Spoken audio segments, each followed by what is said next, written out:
What's up, everybody? It is Friday, October 15th. My plan today was to tee up game one of the Boston Bruins season Saturday against the Dallas Stars. Still going to do that, but of course, we're going to discuss the contract extension signed by Charlie McAvoy, 8 years, $76 million. Going to break it all down, what it means for the future of this team, and what it means for them as they begin a new season here on Saturday night. Let's get into it, shall we?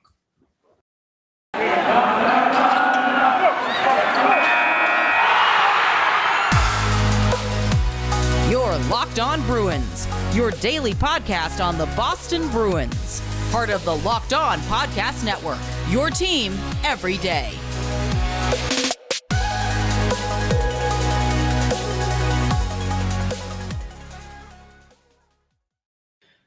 All right. Thank you so much for making Locked On Boston Bruins your first listen every day. We are free and available on all platforms, whether you're an Apple user, Spotify, Stitcher, Google, Pocket Casts. The Locked On Bruins podcast will be in your feeds 5 days a week for you to download, listen, and enjoy. If you could also rate and review, that would be so very much appreciated. The podcast is also on YouTube, and if you're watching on video today, you'll notice a bit of a different background. I'm currently in Ottawa, Ontario, visiting my parents here for the first time in almost 2 years because of the COVID restrictions. I brought my 3 sons here. We spent the morning at the Museum of Nature, which is very cool if you're ever in Ottawa. And that's from where I recorded the breaking news video of Charlie McAvoy signing an 8-year contract extension with the Boston Bruins that will begin in 2022-23. Quick reminder that the podcast is also on Twitter, so you can follow along at Locked NHL Bruins. Same handle on Instagram, and you can find me, my dad jokes, and hockey tweets at Ian C. McLaren. So the other day on the podcast, after Don Sweeney and Cam Neely met with the media, it was somewhat apparent that the two sides, Bruins management and Charlie McAvoy were nearing a contract extension. Cam Neely kind of let that out of the bag. Don Sweeney seemed to kind of temper expectations that anything was imminent. And then lo and behold, here on Friday, Bob McKenzie first released details of a contract extension, and it was later confirmed by the Boston Bruins that Charlie McAvoy has signed an 8-year contract extension with an annual cap hit of $9.5 million, $76 million over the course of the deal. And of course, he will become the highest paid player in team history, the richest contract handed out in team history. McAvoy, he's only 23 years old. He'll turn 24 in December. He appeared in 51 games for the Bruins in 2020-21 with 5 goals, 25 assists for 30 points, leading all Bruins defensemen with plus-minus rating, if you care about that stat.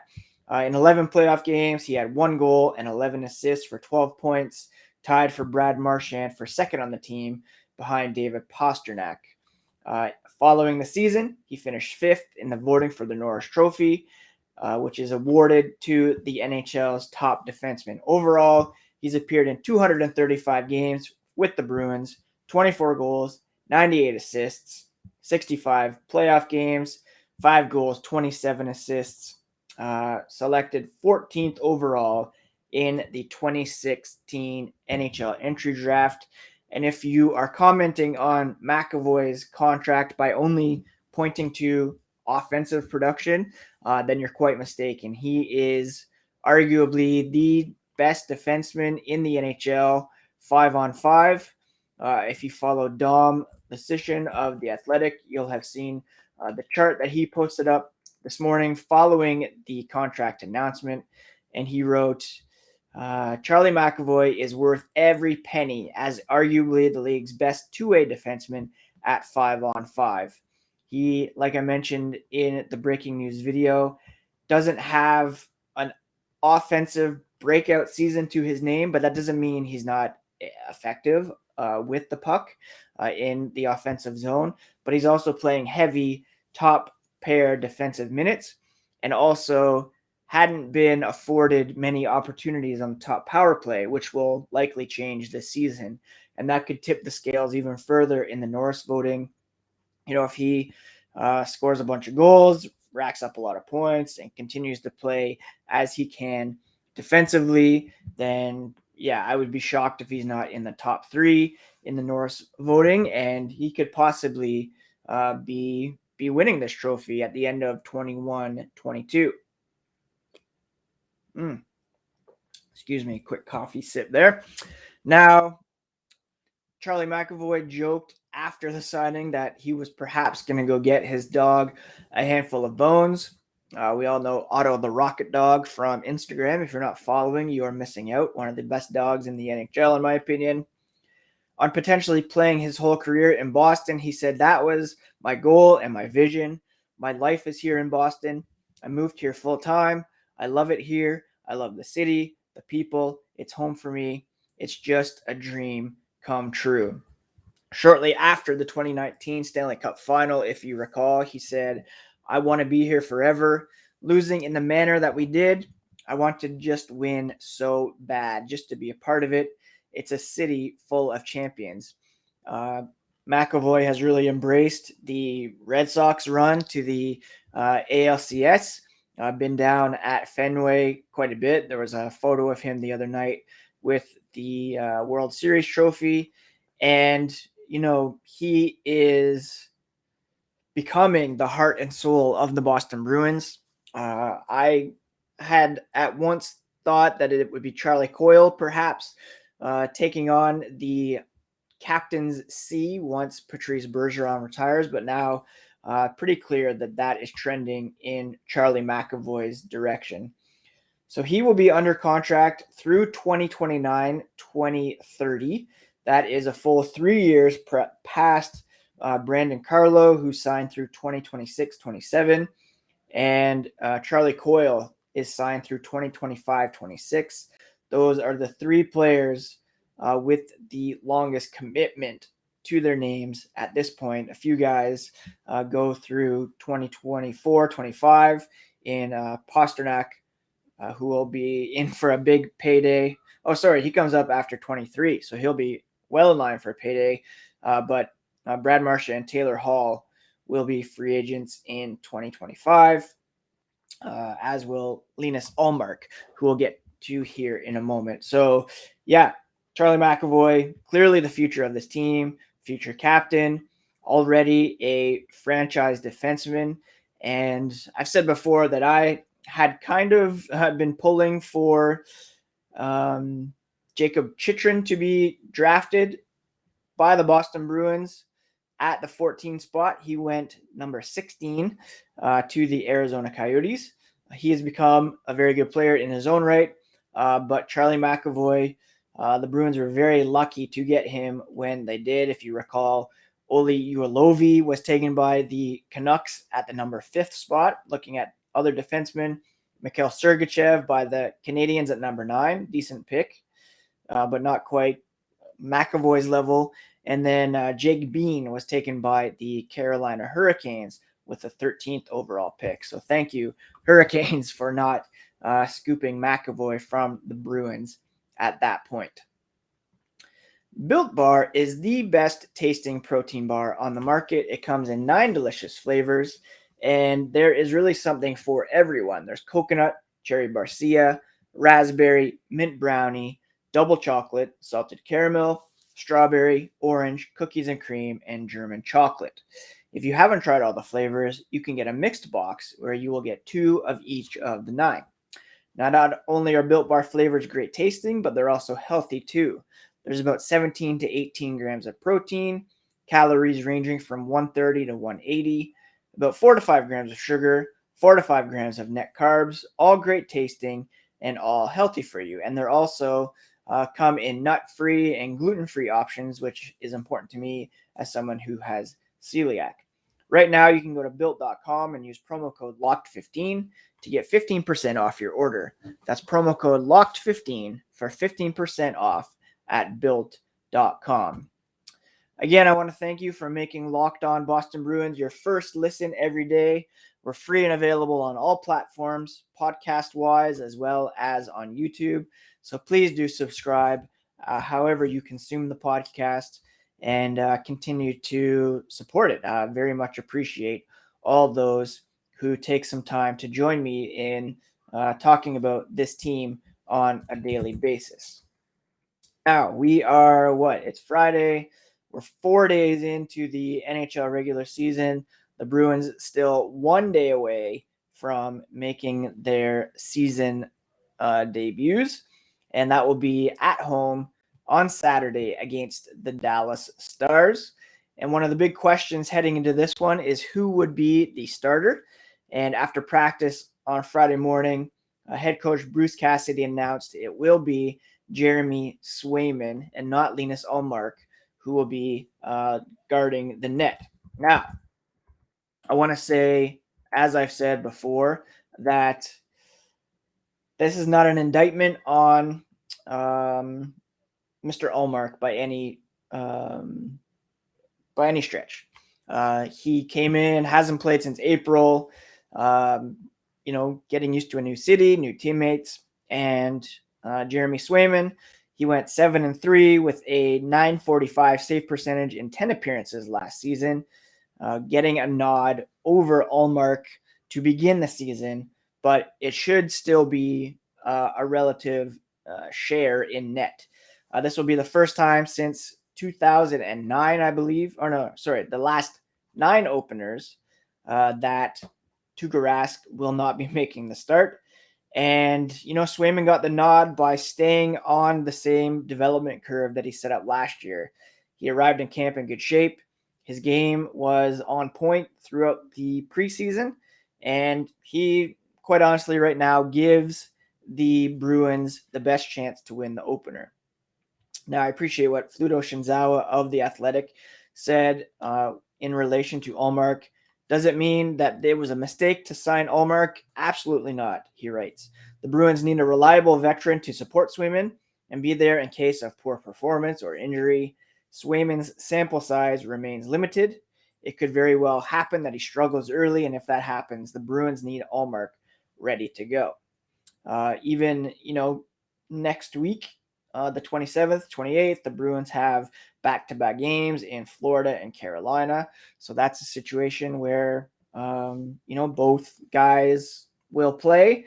It'd be interesting to see next week if it's Swayman who plays against Philadelphia in game 2 of the season, and they go to Ullmark in Buffalo on the 22nd. That would be an interesting wrinkle for him to play against his old team. But for Saturday against the Stars, it will be Jeremy Swayman, and that's fine. It doesn't mean that the Bruins do not have confidence in Ullmark, and it's pretty ridiculous to be questioning him, let alone writing him off without even having appeared yet in the regular season. As far as the lines go, there's no real surprises. It'll be Marchand, Bergeron, Pasternak up top, Coyle centering Hall and Smith, Jake DeBrusk, Eric Haula, and Nick Foligno on the third line, and then Trent Frederick, Thomas Nasik, and Carson Kuhlman on the fourth line. Anton Bleed sitting out as the 13th forward. On defense, it'll be Derek Forbort getting the start alongside Charlie McAvoy. If that pairing falters, I would expect Matt Grzelcyk, who's starting on the third pairing alongside Connor Clifton, to jump up. And then in the middle, it will be Mike Riley and Brand getting the start, and Ullmark riding the pine, being called upon if necessary. In terms of the power play units, it'll be McAvoy, Pasternak, Marchand, Bergeron, Hall. Again, going back to McAvoy's kind of lack of prime power play opportunities to this point. Last season, they still had a very forward-heavy group with Matt Grzelcyk called upon to take over from Torrey Krug when it comes to power play opportunities.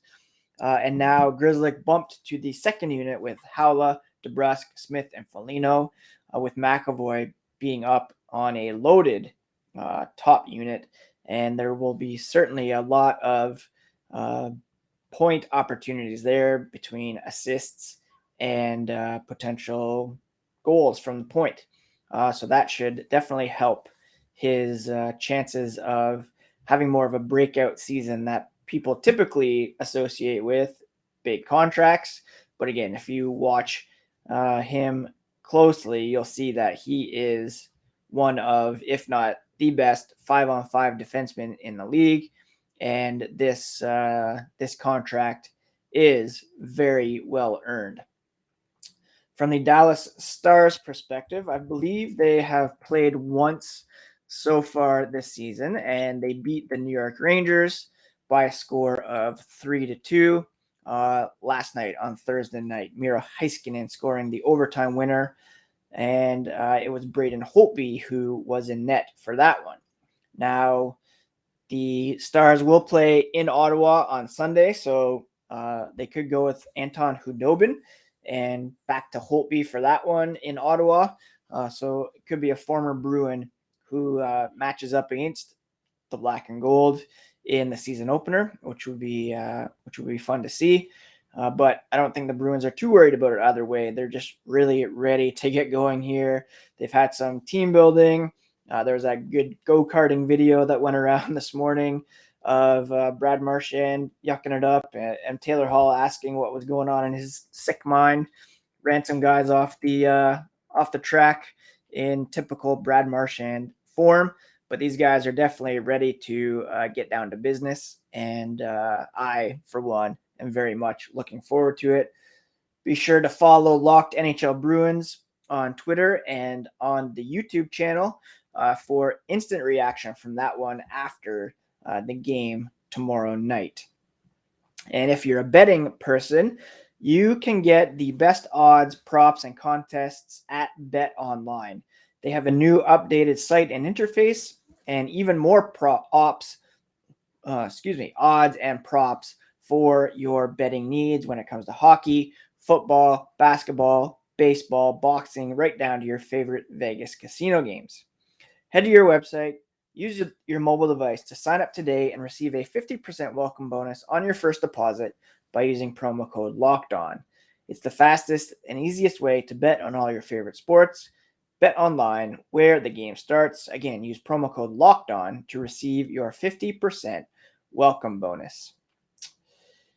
And once again, thank you for making Locked On Bruins your first listen every day. Now make your second listen the Locked On Fantasy Hockey Podcast, hosted by Scott Cullen. He has decades of insight and experience to help you be the expert of your fantasy league. It too is free and available on all platforms. Seems as though the Jack Eichel trade saga could be coming to a close sooner than later. Emily Kaplan of ESPN. Side note, if you did not read Emily's piece on Elvis Merzlikins and Matisse Kivlenieks, be sure to go and check that out. That was a very good piece. She reported that there is serious optimism last Thursday that a Jack Eichel trade was imminent, but things fell quiet. She said at least 5 teams are still interested in the Buffalo Sabres center, and that they have the average annual value of $10 million that can be fit under their salary caps. Maybe that means moving some contracts. She also said those teams have agreed to allow Eichel to have the disc replacement surgery that he seeks. The preferred option is he's traded, gets the procedure done, and returns to action in 3 to 4 months. The other, which nobody wants, is that he files a grievance, but he might not have a case because of the CBA. One of those teams could be the Anaheim Ducks. Pierre LeBrun thinks the St. Louis Blues, Calgary Flames, and San Jose Sharks might be in there. And it really looks like our Boston Bruins will not be in the mix, sadly, as much as that pipe dream would have been nice to entertain for as long as possible.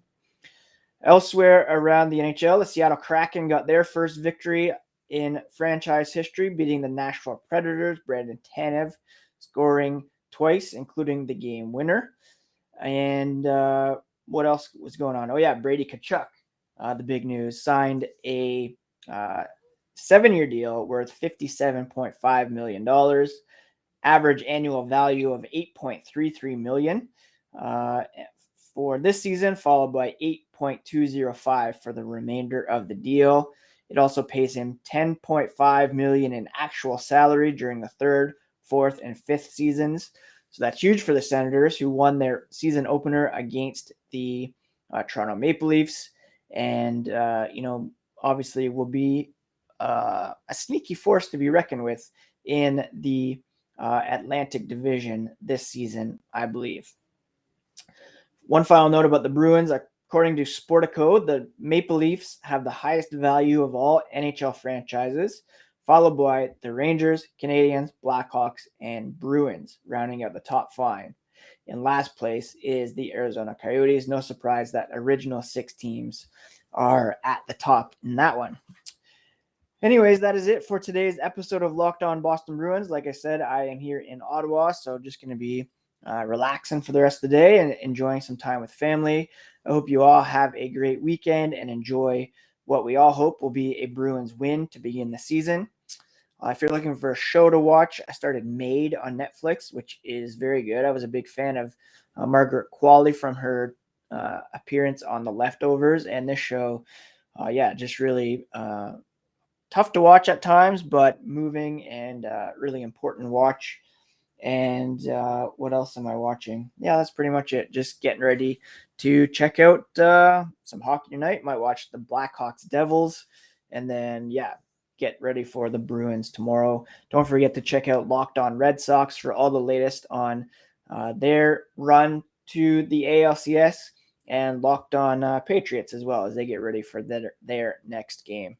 Thanks so much for listening, everybody. Please be sure to subscribe on your podcast app or on YouTube or both, and follow Locked NHL Bruins. We'll be back on Monday for a recap of Game 1 and a look ahead at what's next for the Boston Bruins here on the Locked On Boston Bruins podcast, part of the Locked On Podcast Network, your favorite team every day.